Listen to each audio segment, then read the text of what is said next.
함께 기도드리겠습니다. 우리를 사랑하시는 자비하신 아버지 하나님 감사합니다. 허물과 죄로 영원한 형벌에서 구원해 주시고 예수 그리스도께서 흘리신 보배로운 피를 우리를 대신해서 흘려주셔서 우리의 죄를 사해 주시고 우리가 그 피를 믿음으로 말미암아 죄 용서함 받고 또 하나님 자녀 삼아 주시고 천국의 소망을 품고 살아갈 수 있도록 인도해 주신 그 놀라운 은혜에 진심으로 감사드립니다. 특별히 청년회 때 아버지 하나님 말씀을 알게 해주시고 또 교회 가운데 두셔서 그 진리 가운데로 행하게 해주시고 하나님의 말씀으로 공급받고 주님 일 할 수 있도록 은혜 주심을 참으로 감사드립니다. 오늘 광주교회 우리 청년 형제 자매님들 청년 수련회로 한자리 모여서 하나님의 말씀으로 교훈받고 함께 교제하며 또 기쁨과 즐거움과 또 주님께 감사함을 누리고 있습니다. 우리 각자 심령 가운데 더욱 주님을 올바로 알고 주님의 사랑을 더욱 깊이 깨닫고 정말 주님 보시기에 지극히 선한 것이 무엇인지 우리가 알고 또 실천하며 주님 오실 때까지 저희들 진실하여 허물 없이 살다가 주님 뵙기를 원합니다. 오늘 이 귀한 시간 우리 각자 필요한 말씀으로 채워주시고 또 주님 보시기에 우리가 버려야 될 것이 무엇인지 또 일깨워 주셔서 가감없이 온전히 다 버릴 수 있도록 그리고 또한 주님께서 주시고자 하시는 그 뜻을 기억하고 그 말씀을 붙잡고 살게 해주시기를 또한 기도드립니다. 이 귀한 시간 주님 함께 해주셔서 성령님께서 앞서 행해 주시고 또 오직 아버지 하나님께만 영광 돌리는 귀한 시간 되기를 원합니다.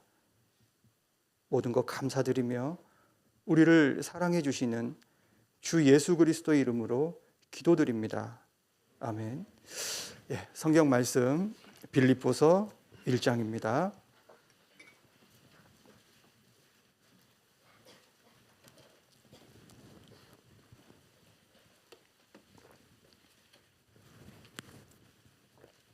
빌립보서 1장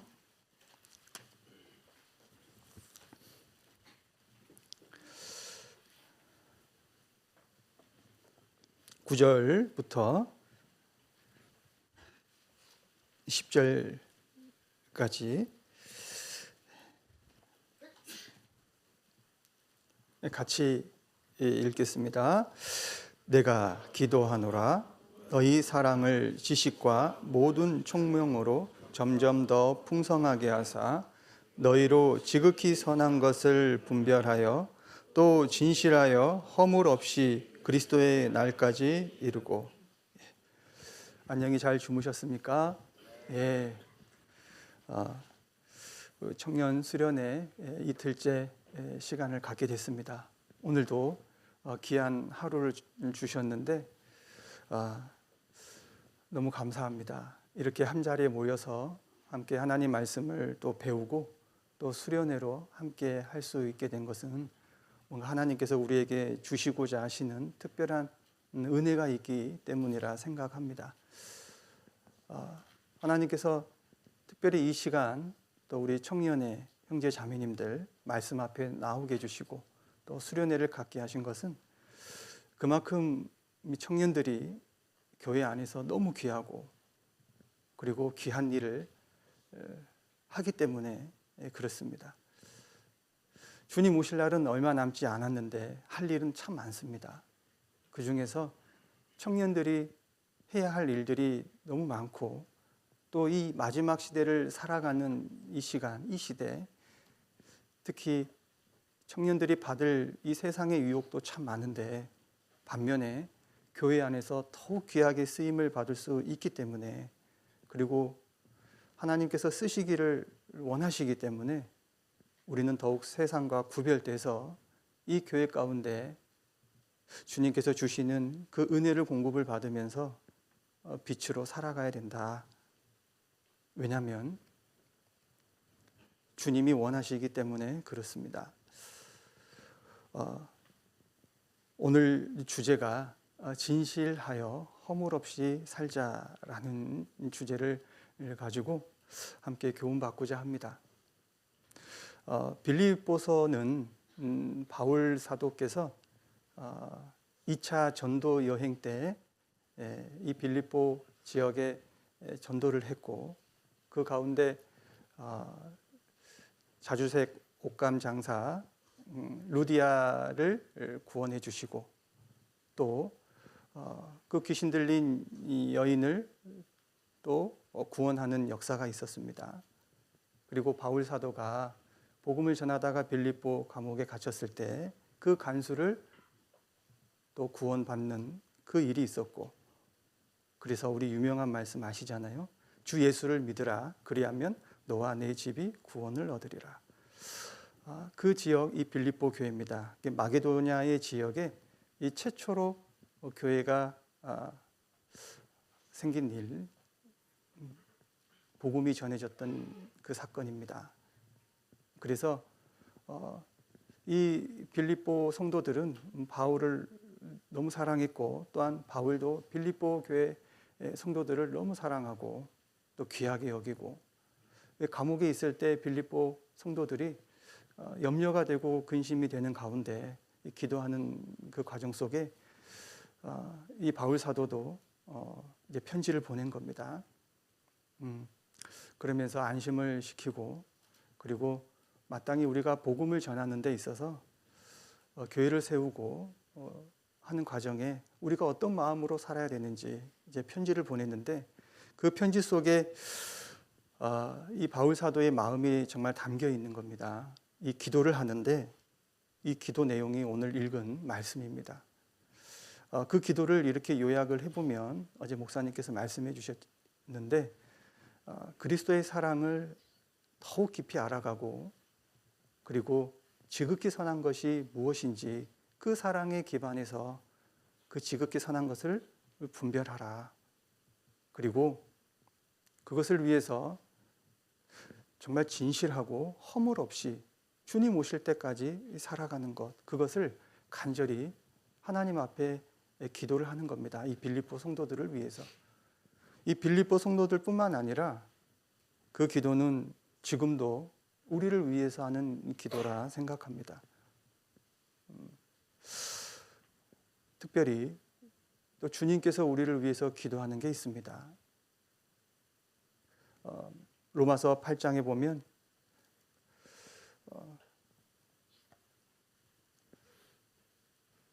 성령이 우리를 위해서 말할 수 없는 탄식으로 친히 간구하신다라고 하셨는데요.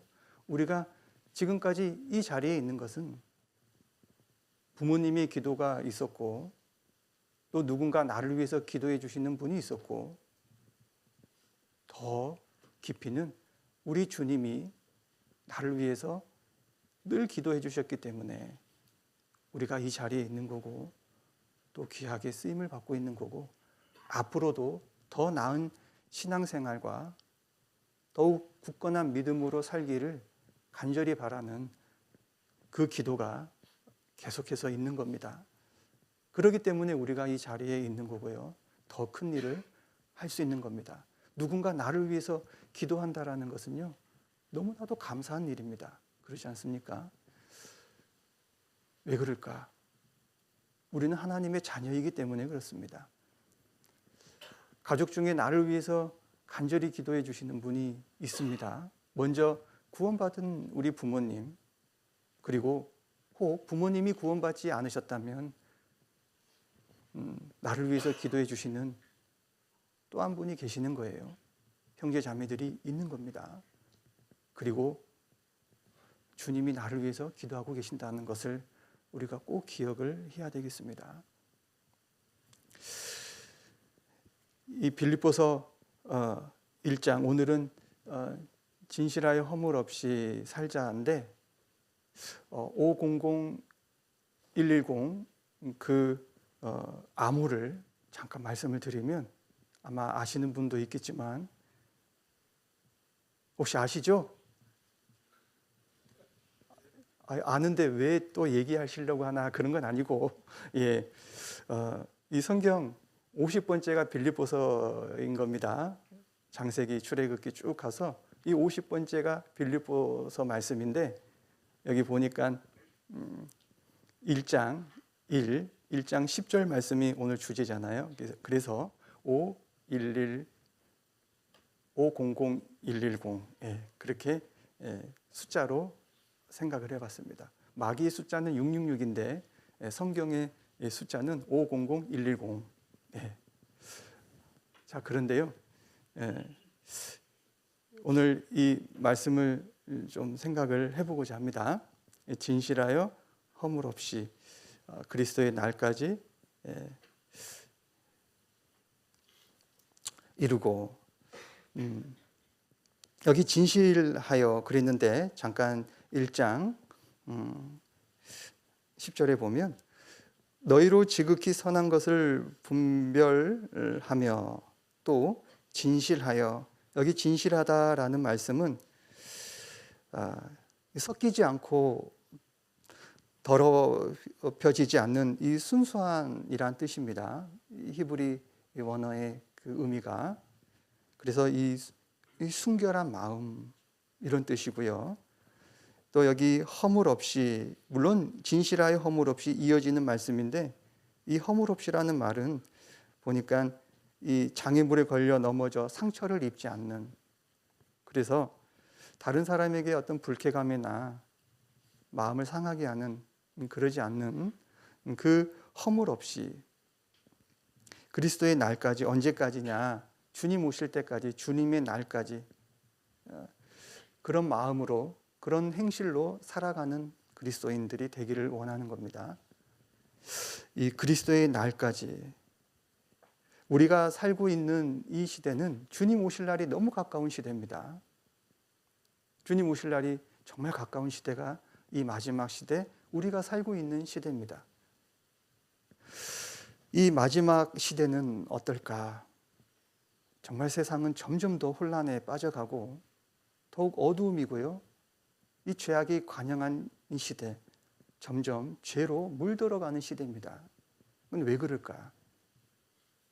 사단의 역사가 아주 강력하게 역사하는 때이기 때문에 그렇습니다. 이 성경에 말씀하십니다. 여기 요한계시록 12장 한국 찾겠습니다. 요한계시록 12장 12절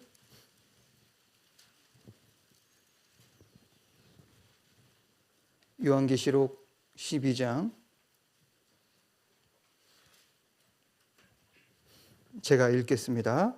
요한계시록 12장 12절 그러므로 하늘과 그 가운데 거하는 자들은 즐거워하라. 그러나 땅과 바다는 화 있을진저 이는 마귀가 자기의 때가 얼마 못된 줄을 알므로 크게 분내어 너희에게 내려갔습니다.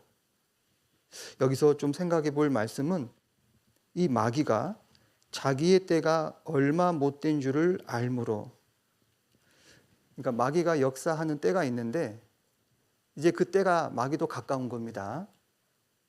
그래서 이 마지막 때는 주님 오실 날이 가까운 때는요 마귀가 더 강력하게 이 역사하는 때입니다. 그렇기 때문에 이 세상은 점점 나라적으로나 지역적으로나 각 사람들에게요 강하게 이 마귀가 역사를 하는 겁니다. 그 배후에는 마귀가 있는 거예요. 그런데 이 마지막 때다 보니까 이 마귀가 더 강력하게 역사하고 있는 겁니다. 다행히 이 마지막 때가 되는데 구원을 받았지만 또 믿음이 연약해서 또 어려움이 있어서 잠시 교제에 못 오시다가 다시 새롭게 오시는 분도 있습니다. 정말 잘하신 겁니다. 누군가 기도를 했고 붙잡아 줬기 때문에 뭔가 마음에 움직임이 있었기 때문에 그런 겁니다.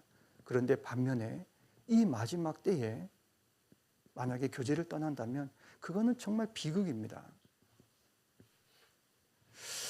이 마지막 때 사탄이 강력하게 역사하는 때입니다.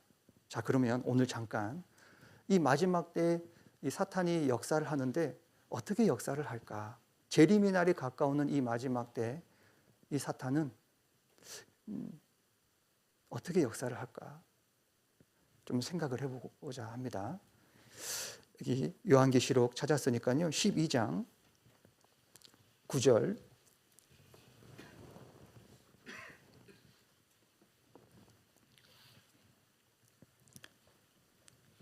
제가 읽겠습니다. 큰 용이 내어 쫓기니 옛 뱀 곧 마귀라고도 하고 사단이라고도 하는 온 천하를 꿰는 자라. 땅으로 내어 쫓기니 그의 사자들도 저와 함께 내어 쫓기니라. 사탄을 여러 가지 이렇게 표현을 해 주셨는데 쉽게 표현을 해 주시기 위해서 이렇게 말씀을 해 주신 겁니다.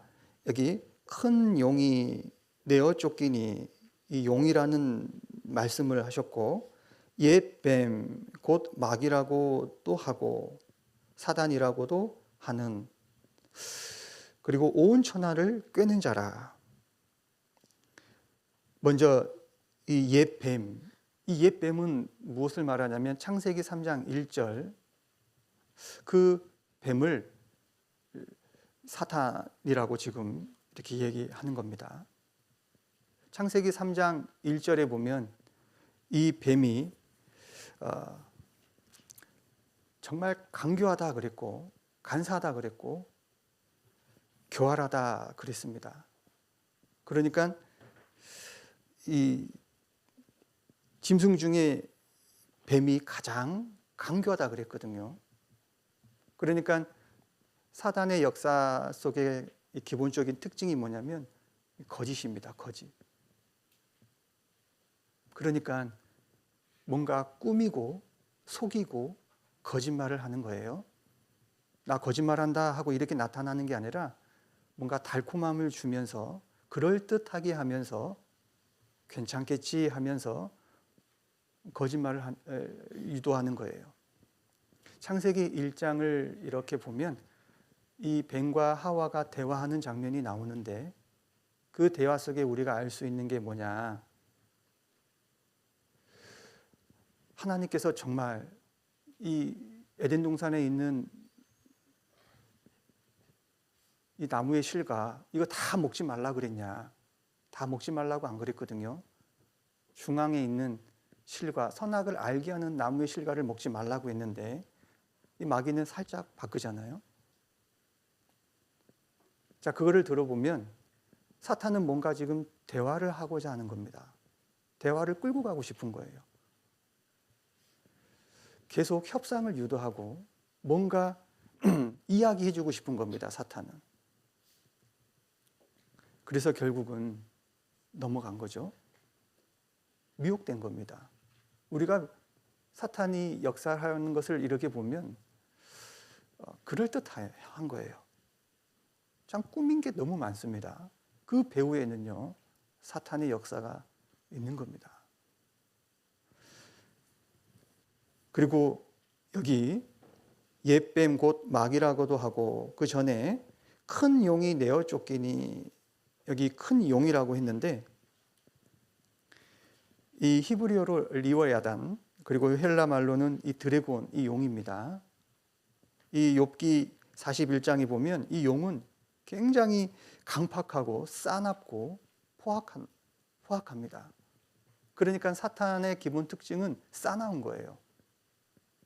완고한 겁니다. 구원받기 전에 내 모습을 보면 알아요. 참 구원받기 전까지 어떤 그 사람을 보면 마음의 강팍함을 알 수 있죠. 이게 사단의 역사입니다. 그리고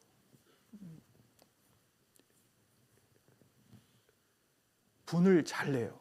화를 잘 내죠. 그러니까 부드러움이 없는 겁니다. 또 하나, 여기 사단의 역사 중에 이 특징 중에 하나가 요한계시록 16장을 잠깐 볼게요. 16장 13절.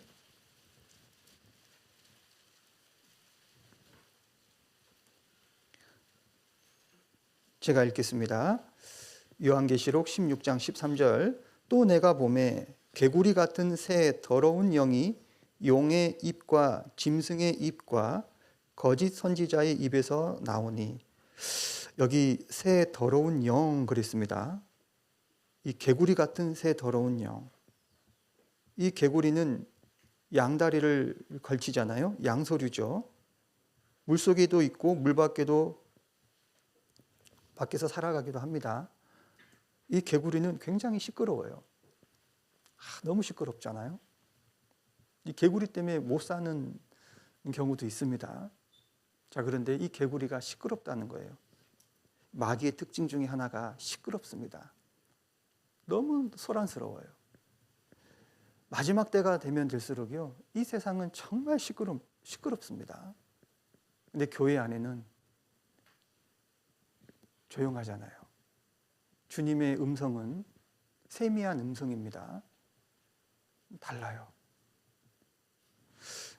우리 교회 안에서 이렇게 보면 시끄러움은 없잖아요.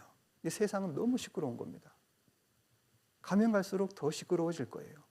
왜? 그 배후에는 마귀가 있으니까. 그리고 또 하나 우리가 생각을 해본다면, 이 마가복음 5장에 이 돼지떼가 나오죠. 이 귀신 들린 자 2,000마리가 되는 이 돼지떼에 들어가 버립니다. 그리고 몰살을 당하죠. 이 돼지떼, 짐승 중에 이 돼지는요, 왜 예수님께서 이 돼지떼에다가 들어가라고 하셨을까? 이 돼지는 욕심입니다. 그냥 먹고 더러운 걸 좋아하는 거예요. 이 마지막 때는요, 먹고 배불리고 그리고 그 쾌락에 더러운 것을 더 추구하는 겁니다. 또 하나는 이 돼지를 보면 굉장히 살쪄 있잖아요. 살이 되게 두껍잖아요. 두꺼운 겁니다. 그러니까 이 마음이 살쪄 지방 같다는 말씀이 있잖아요. 하나님의 말씀을 들으면 하나님의 말씀이 정말 진리고 하나님의 말씀이 살아서 움직이는데, 그 말씀을 들을 때 그냥 그저 그렇게 듣는 겁니다. 마음이 두꺼워요. 살쪄 지방 같다 그랬는데, 이 시편 119편 70절에 보면 이 사람이 마음이 살쪄 지방 같다 그랬거든요. 이 돼지 같은 마음이 있는 겁니다. 그 모습이 있는 거예요. 이 성경의 로마서에 보면, 그리고 에레미야에 보면 이 할례를 받을 때 마음의 할례를 받고 이 마음의 살을 베라 그랬거든요. 그런데 이 마음 자체가 너무 부자고 살쪄 있기 때문에 하나님의 말씀이 들어가지 않는 겁니다. 하나님의 말씀은 정말 살아서 운동력 있는 말씀이고, 우리가 전도 집회 말씀을 들을 때 보면 그 말씀을 들을 때 정말 이 사실이구나. 하나님 살아계시네. 그 다음 어떻게 해야 되냐. 그 내 마음에서 죄를 깨닫고 구원받고자 하는 마음이 올라오는 게 참 당연한데, 가면 갈수록 나하고 상관이 없다라는 겁니다. 그거는 그렇고 나는 할 일이 많아. 내가 지금 이러지만 나는 지금 해야 될 일이 많고 나름 어느 정도 기반이 있어야 돼. 전혀 관심이 없는 겁니다. 생각이 살쪄 있는 거예요. 마음이 살쪄 있는 겁니다.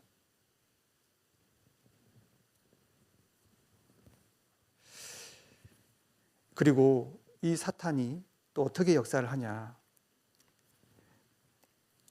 여기 이사야 14장에 보면 이 열국을 엎은 자여 그랬거든요. 그리고 요한계시록 12장에 보면 온 천하를 꿰는 자다 그랬습니다. 온 천하를 꿰는 자. 그러니까 속이는 거예요. 점점점 온 천하를 뒤엎어서 꾸미게 되고 속이게 되고 그 배후에는 분명히 사탄이 역사하고 있는 겁니다. 우리가 이 마지막 때를 살면서요, 정말 조심해야 될 게 뭐냐면 마지막 3S 정책이 있잖아요. 스포츠, 스크린, 섹스. 여러분요, 우리 그리스도인들은 정말 거기에서 관심을 두면 안 됩니다. 그런데 깊숙이 들어와 있는 게 있어요. 전달 물체인 이 스마트폰, 유튜브. 끝까지 내 마음을 파고 들어오잖아요. 이게 사탄의 배후가 있는 겁니다. 자꾸 나를 유혹해서 그 마음을 움직여요. 노크를 하는 겁니다. 이 꿰는 자요. 이 꿰는 자요. 사탄입니다. 우리 마음 가운데 뭔가 우상을 넣으려고 그래요. 우상을. 예전처럼 우상이라는 것은 뭔가 깎아서 만들어서 뭐 섬기고 절하고 그거를 얘기하는데 성경에서 말씀하시는 우상의 정의는 다릅니다. 그렇죠? 골로새서 잠깐 보겠습니다. 골로새서 3장 5절.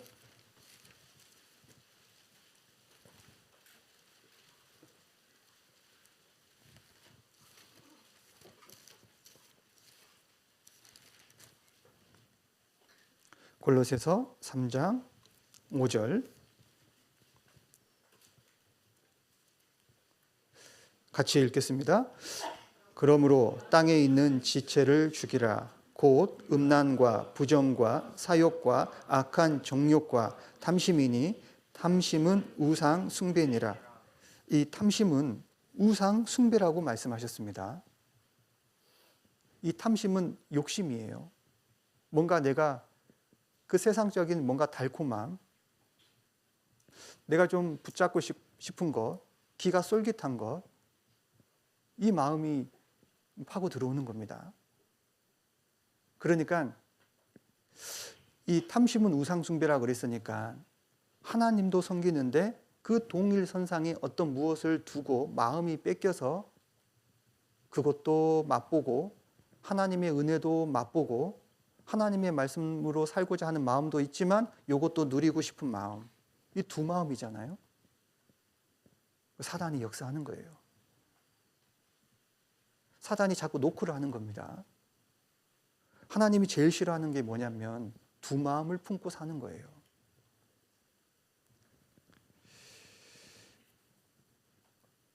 참 우리가 지금 살고 있는 시대는 점점점 경제가 어려워져서 참 돈 벌기 어렵죠. 그런데 물론 돈은 벌어야죠. 그런데 부자 되고 싶어하는 마음, 그 돈을 필요로 해서 그 돈을 어떻게 쓸 것인가? 주님을 위해서 쓰는 게 아니라 뭔가 다른 곳에 투자하고 다른 것을 위해서 쓴다면 그건 하나님 보시기에 정말 잘못된 거지 않습니까? 이 돈이 우상이 될 수 있는 겁니다. 그리고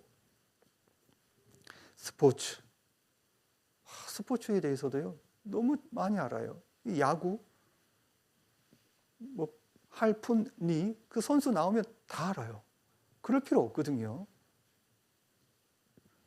좀 그럴 때 있으면 성경 인물 이름 좀 기억하고 성경 몇 절인지 좀 기억했으면 좋겠는데, 그런데 왠지 모르게 그런 것은 굉장히 머릿속에 탁, 진짜 이번에 쳤어?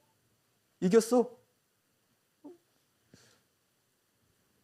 말씀 보면서, 핸드폰 보면서 야구 결과 보시는 분 없죠? 네. 마음이 뺏겨 있는 거예요. 사탄은 나에게 어떻게 역사를 하냐면요, 내가 부족한 걸 너무 잘 알아요. 나의 단점, 내가 뭘 원하는지도 알기 때문에요, 교묘하게 나한테 와가지고 건드립니다. 이성에 약한 사람, 물질에 약한 사람, 돈에 약한 사람. 그러니까 사탄도요, 무식하게 나를 공격하지 않아요. 사탄의 괴계가 있다 그랬거든요. 나름의 전략이 있습니다. 우리는 사탄 못 이깁니다. 마음에 다 그거를 집어넣어요. 혹시 개를 키우신 분도 계실 수 있습니다. 저는요, 이렇게 교제하다가 그 어느 분께서 이 순위를 때문에 학예수양회를 못 간다는 거예요. 순위? 아, 손주인가? 왜 못 간다고 하시지? 그래서 가만히 들어보니까 이 세상에 그 개잖아요, 개. 개 밥을 줘야 된다는 거예요. 그것 때문에 모임 못 나가고 학예수양회 못 간다면 그건 아니죠. 가끔 이런 분도 봤어요. 이제 수양회 가고 어떤 수련회 가면 이 개를 데리고 갈 수 없으니까 이 개를 맡겨야 된다고요. 자꾸 눈치 보면서 살피는 겁니다. 누구한테 맡겨야 되는데 개밥 줘야 되니까, 누가 잠시 2박 3일 키워줘야 되니까. 개를 키우지 말라는 말이 아니라 그것 때문에 신앙생활에 발목이 잡혀서 주님을 섬기는 데 있어서 내가 방해가 되고 에너지가 뺏기게 된다면 그거는 아니잖아요. 뭔가 내 마음에서 하나님을 섬기고 온전히 섬겨야 되는데 주님을 바라보는 거에서 멀어지게 하는 거예요. 자꾸 내 마음을 미지근하게 만드는 것. 뭔가 열정이 식어지고 주님을 섬기고 정말 적극적으로 열심히 살고자 하는 마음, 정말 지극히 선한 것을 분별했는데 이제 실천해야 되는데 이제 방해되는 것들이 있는 거예요. 그래서 진실하게 살아야 된다. 내 마음, 진실함이 뭐냐? 두 마음이 아니라 오직 주님 마음, 주님만 바라보고 주님 마음을 품고 그 마음으로 사는 거예요. 주님이 내 마음을 다스려 주셔서. 왜냐하면 주님이 진실하신 분이잖아요. 주님이 진실하셨기 때문에 진실한 사랑으로 십자가에서 우리를 위해서 보여주셨잖아요. 이 세상에 누가 진실합니까? 주님밖에 없어요. 진실할 뿐만 아니라 진실하게 살게 해주시는 분도 주님이십니다. 내가 정말 진실되고 정말 주님을 사랑하는 마음으로 산다면 주님은요 도와주십니다. 내가 문제니까 그래요. 그렇지 않습니까? 그런데 우리가 정말 진실된 마음을 갖고 싶어 하냐, 이것도 중요한 거예요. 사람은 주님 앞에 정말 진지해야 됩니다. 한번 내 자신을 살펴볼 필요가 있는 거예요.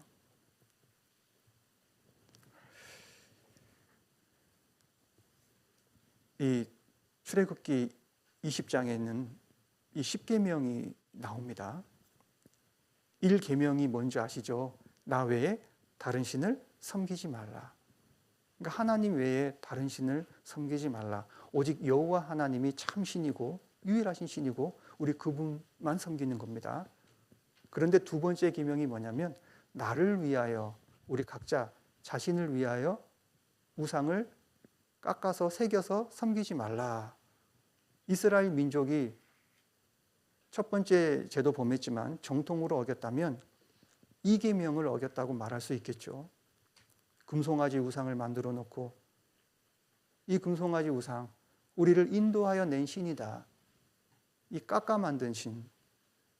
우리는 광대하신 하나님, 창조주 하나님, 절대자 하나님, 그분이 나의 아버지시고 내가 참 그분을 의지하고 살아가야 되는데 내가 자꾸요 재단을 해버리려고 그래요.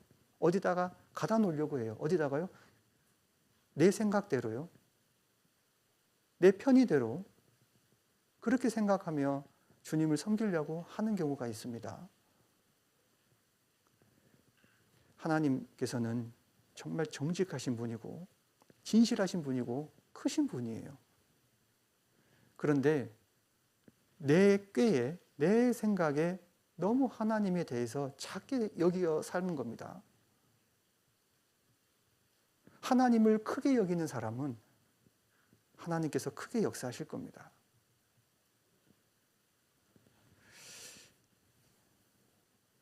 내가 원하는 모양대로, 내가 뜻하는 대로 하나님을 합리화해서 섬기는 게 아니다 이 말입니다.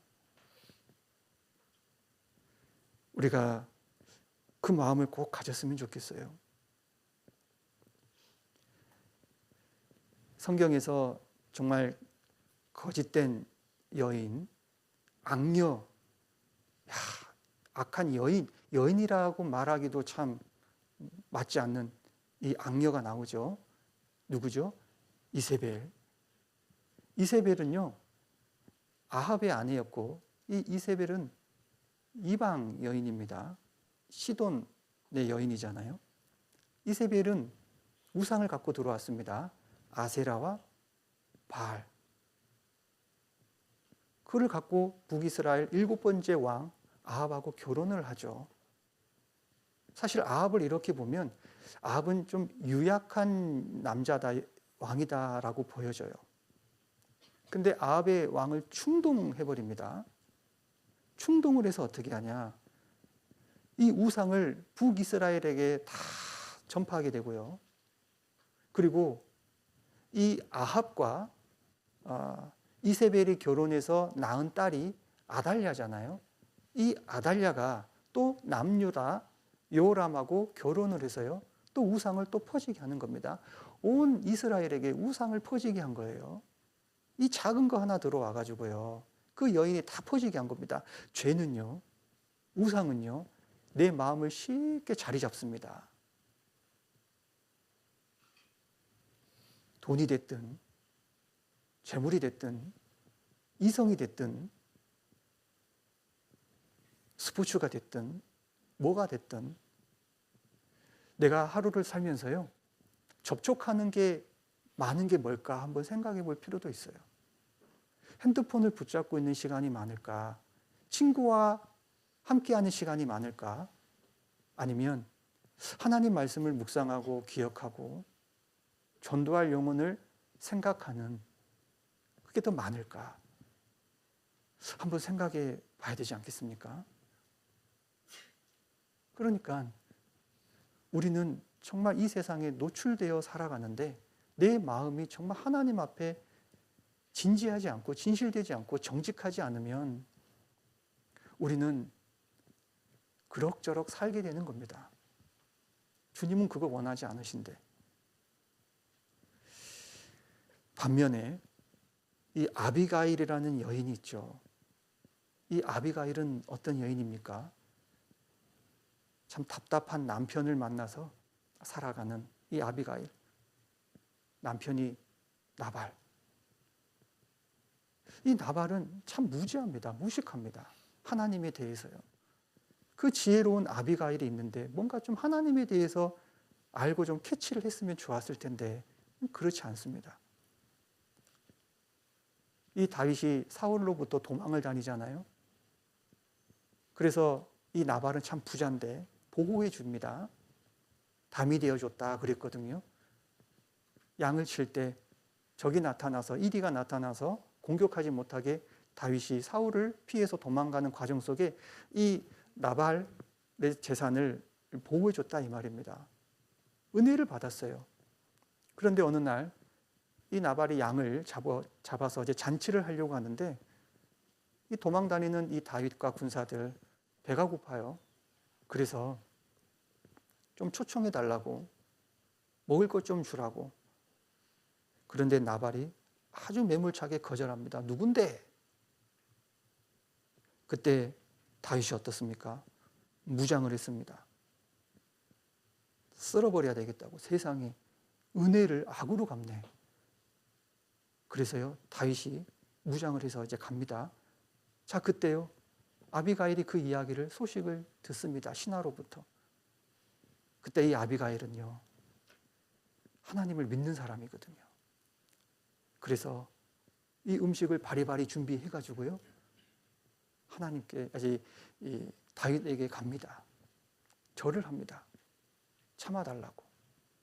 그러면서 사정을 하죠. 그런데 이 아비가일이 아주 유명한 얘기를 해요. 정말 다윗을 알아본 겁니다. 그래서 진실된 말을 해요. 하나님을 섬기는 사람이니까. 여기 한 곳 찾겠습니다. 사무엘상 25장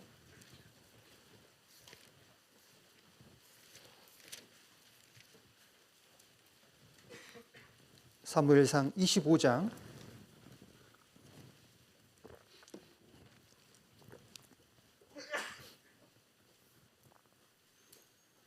30절, 사무엘상 25장 30절, 여호와께서 내 주에 대하여 하신 말씀대로 모든 선을 내 주에게 행하사 내 주를 이스라엘의 지도자로 세우신 때에 내 주께서 무지한 피를 흘리셨다든지 내 주께서 친히 보수하셨다든지 함을 인하여 슬퍼하실 것도 없고 내 주의 마음에 걸리는 것도 없으시리니 다만 여호와께서 내 주를 후대하신 때에 원컨대 내 주의 요정을 생각하소서.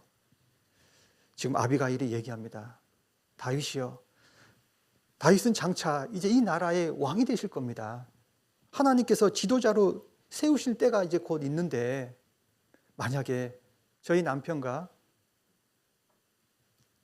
우리 가족을 다 진멸하면 그때는 그 피값을 어떻게 하시렵니까? 이 나라의 왕이 되실 건데 거두어 주십시오. 그때를 생각하셔서. 그래서 그때 되면 후회하실 겁니다. 내가 이렇게 무고한 피를 흘렸다. 그래서 슬퍼하실 거고, 그리고 하나님 앞에 그 마음이 찔리고 걸려서 그거 어떻게 하시렵니까? 칼을 걷어 주십시오. 당신은 크게 되실 분입니다. 이 아비가일이 너무 지혜롭잖아요. 나중에 이 다윗이 아내가 됩니다. 이 정직한 말을 딱 한 거예요. 진실된 말을 한 겁니다.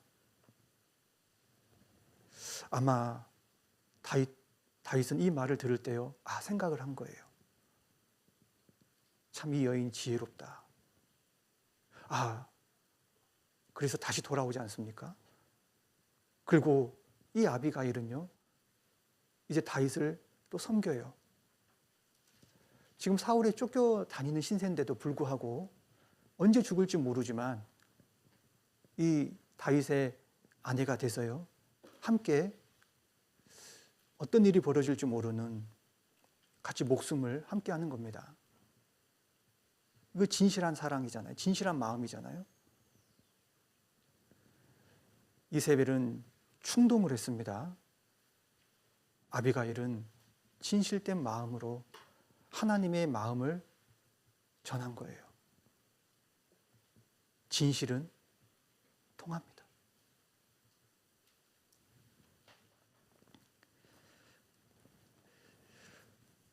사무엘상 12장 24절을 한 곳 보겠습니다.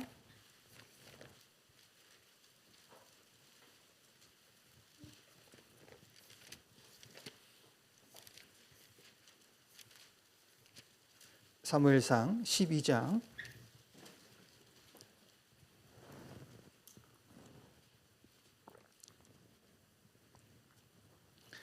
24절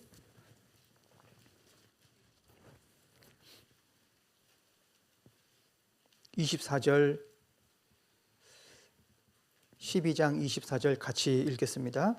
너희는 여호와께서 너희를 위하여 행하신 그 큰 일을 생각하여 오직 그를 경외하며 너희의 마음을 다하여 진실이 섬기라. 이 사무엘상 12장은 이 사무엘이 마지막 유언으로서 설교한 내용입니다. 이제 사무엘은 곧 늙게 되어서요, 언제 떠날지 모르는 그 이스라엘 백성을 향해서 정말 진실한 마음으로, 사랑하는 마음으로 간절히 하나님을 섬겨라. 그런 마음으로요, 마지막 고별 설교이자 유언으로 말씀하신 내용입니다. 우리가 곧 죽게 될 때 사람의 말이 정직하다 그러잖아요. 사무엘은 이 이스라엘 백성에게 꼭 해주고 싶은 이야기가 뭐였냐면, 오직 여호와를 경외하며 그 마음을 다해서 진실이 하나님 섬기라고. 그냥 섬기는 게 아니라 진실된 마음으로 섬기라는 겁니다. 왜? 진실된 마음이 아닌 것으로 섬길 수 있으니까. 두 마음을 품고 세 마음을 품고 섬길 수 있으니까. 진정한 마음으로 섬기라는 겁니다.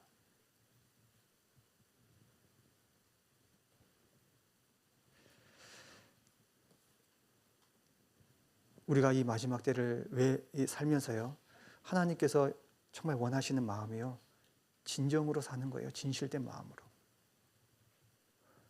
주님 오실 날이 가까웁니다. 그때는 주님을 맞이해야 돼요. 주님은 나와 사랑의 관계입니다. 여러분 생각해 보세요. 내가 사랑하는 사람이 다른 마음을 품고 있으면 살겠어요? 못 삽니다.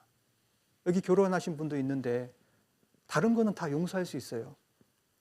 밥을 조금 못해도, 좀 빨리 좀 빌려 있어도, 그리고 좀 실수해도, 뭔가 부족해도. 그런데 다른 마음을 품고 있다. 혹 아내가, 혹 남편이. 여러분 살겠어요? 못 살겠어요? 에? 못 살아요. 아, 그렇지 않습니까? 예. 그거는 용납이 안 되는 거예요. 진실된 마음은 주님이 나를 그렇게 사랑하시기 때문에 그래요.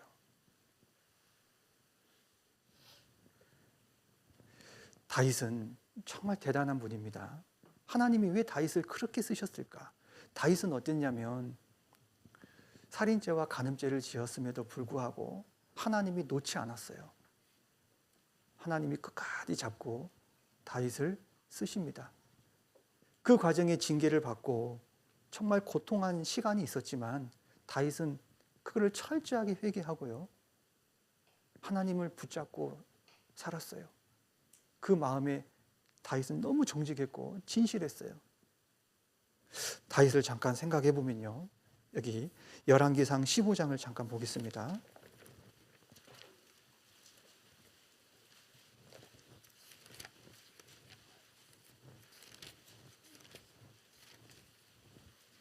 열왕기상 15장 5절.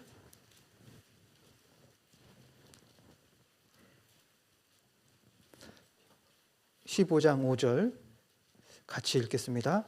이는 다윗이 햇사람 우리아의 일 외에는 평생의 여호와 보시기에 정직히 행하고 자기에게 명하신 모든 일을 어기지 아니하였습니다. 우리가 이 성경을 읽으면 하나 우리가 캐치해야 될 게 있습니다. 하나님은 정말 정직하시다는 분이에요. 왜냐하면 다윗은 정말 정직한 사람이고 진실한 사람이고 정말 주님을 따르며 살았잖아요. 자, 그런데 잘못된 것을 그대로 또 드러내시는 거예요. 성경은 잘한 것도 드러내시지만 잘못된 것도 여김없이 드러내신다는 겁니다. 성경은 정직한 책이에요. 진실된 책이에요. 그러니까 어떻게 보면 우리가 생각하기를, 아, 햇사람 우리아의 일 외에는 이거 좀 지워주면 좋겠는데, 없으면 참 다윗 편에서도 좋고, 그런데 그렇지 않고 그대로 기록하신 거예요. 너 이 마음 품고 있지? 그거 그대로 갖고 갈래? 나 안다. 그러니까 우리아의 일 외에는 평생의 여호와 보시기에 정직히 했다. 너는 평생에 정직했는데 단 그거는 아니다 지적하시잖아요. 성경처럼 정직한 책은 없습니다. 우리가 살다 보면 조금 부족한 거 있으면 너 잘하는 거 있으니까 그걸로 커버 해줄 수 있지. 아니다는 거예요. 성경은. 하나님은 그게 아니다라는 겁니다. 버리라는 거예요. 다윗은 알았어요. 하나님이 무엇을 원하는지. 역대상 29장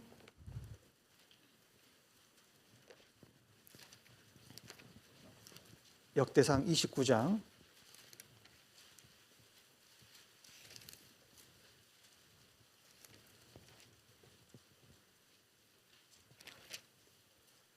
17절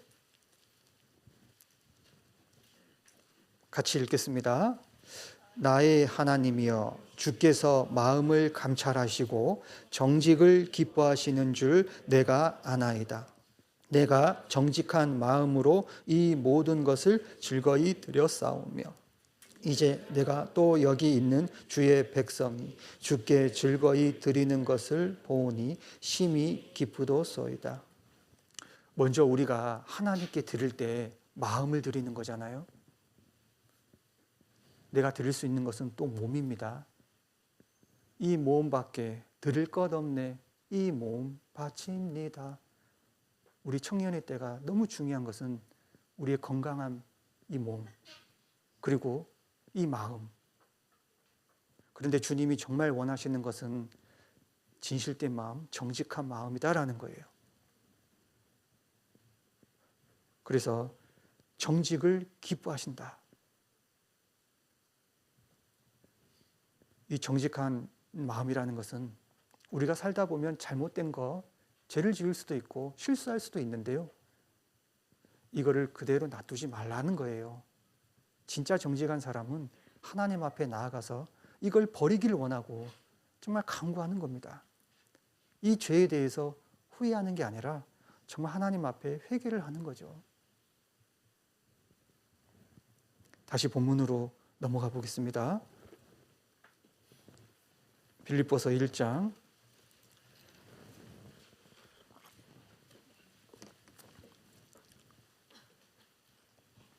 그래서 이 사도행전 13장에 보면 다윗이 여호와의 하나님과 합한 사람이라 그랬잖아요.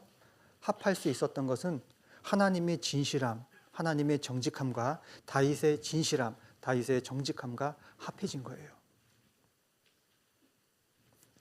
빌립보서 2장 여기 진실하여 허물 없이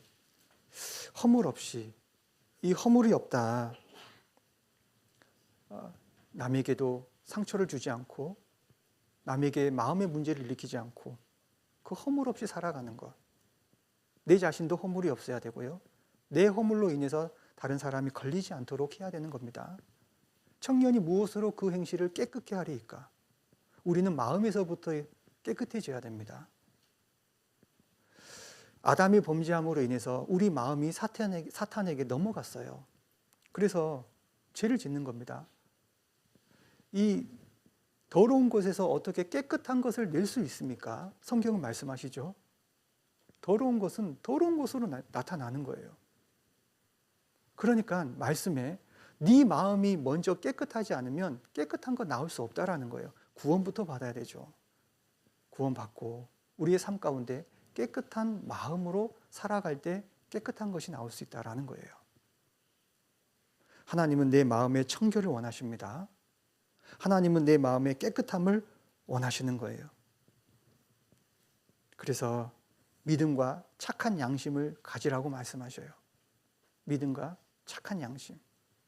구원을 받으면 내 양심이, 선한 양심이 하나님을 찾아간다 그랬어요. 더욱 가까워지는 겁니다. 우리 신앙생활 하면서 하나님과 가까이 되기를 원하잖아요. 정말 하나님 앞에 귀하게 쓰임받기를 원하잖아요. 정말 주님이 나를 귀하게 쓰셨으면 좋겠다.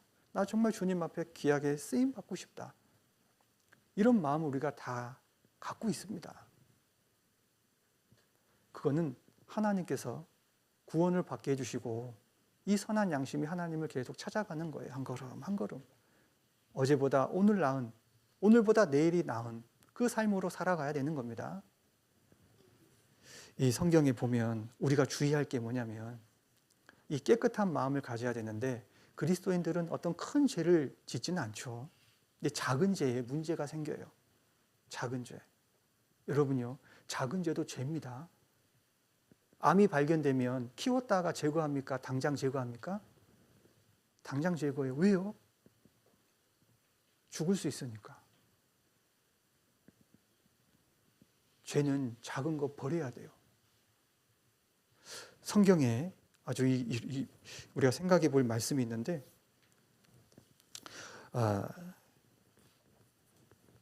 우리가 이 욥기서 한번 찾아봅시다. 욥기서 20장 12절.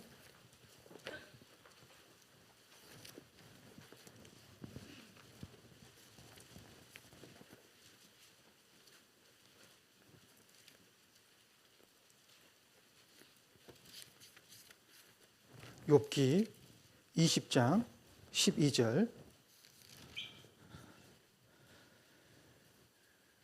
욥기 20장 12절 같이 읽겠습니다. 그는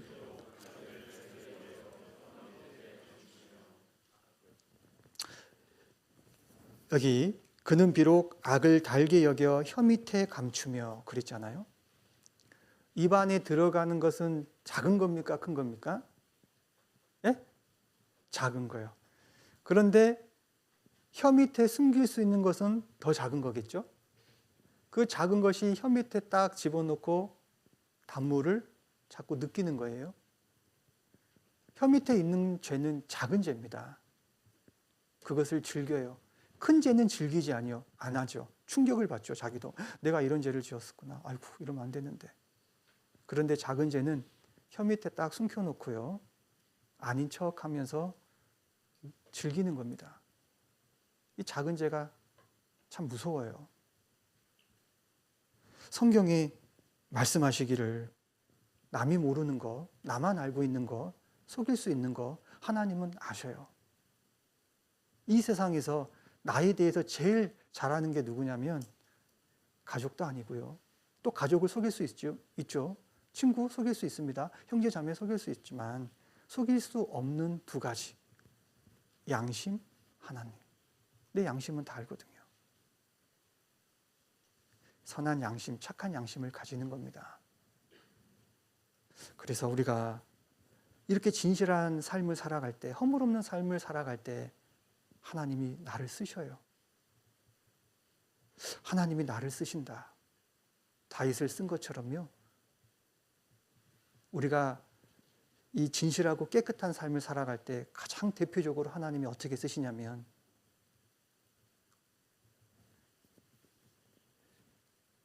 진실한 증인은 사람의 영혼을 살린다 그랬거든요.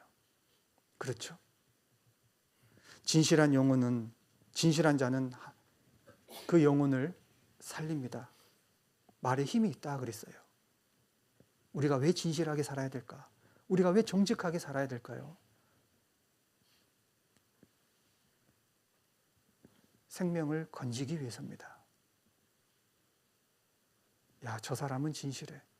저 사람은 정직해. 그래서 우리의 삶이 정직해야 돼요. 학교에서도 정직해야 되고, 친구 관계에서도 정직해야 되고, 진실돼야 되고, 형제 자매들 관계에서도 정직하고 진실돼야 돼요. 가족의 관계에서도요, 진실해야 됩니다. 그리고요, 돈에도, 물질에도, 시간 관리도 진실돼야 됩니다. 정직해야 돼요. 하나님 보시기에 우리의 마음과 행실이. 그럴 때 전도가 되는 거예요. 저분이 얘기할 때, 제가 얘기할 때는 뭔가 있어.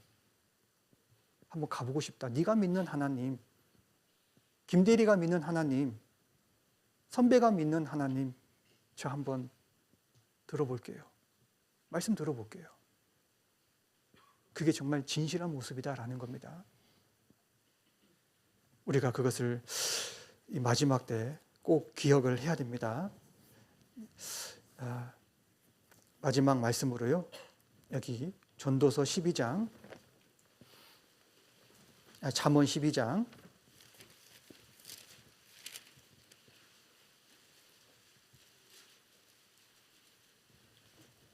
잠언 12장 6절 같이 읽겠습니다. 악인의 말은 사람을 엿보아 정직한 자의 입은 사람을 구원하느니라. 또 하나 14장 25절 이 말씀 보고 마치겠습니다. 14장 25절 같이 읽겠습니다. 진실한 증인은 사람의 생명을 구원하여도 거짓말을 뱉는 사람 속이느니라. 함께 기도드리겠습니다. 우리를 사랑해 주시는 아버지 하나님 감사합니다.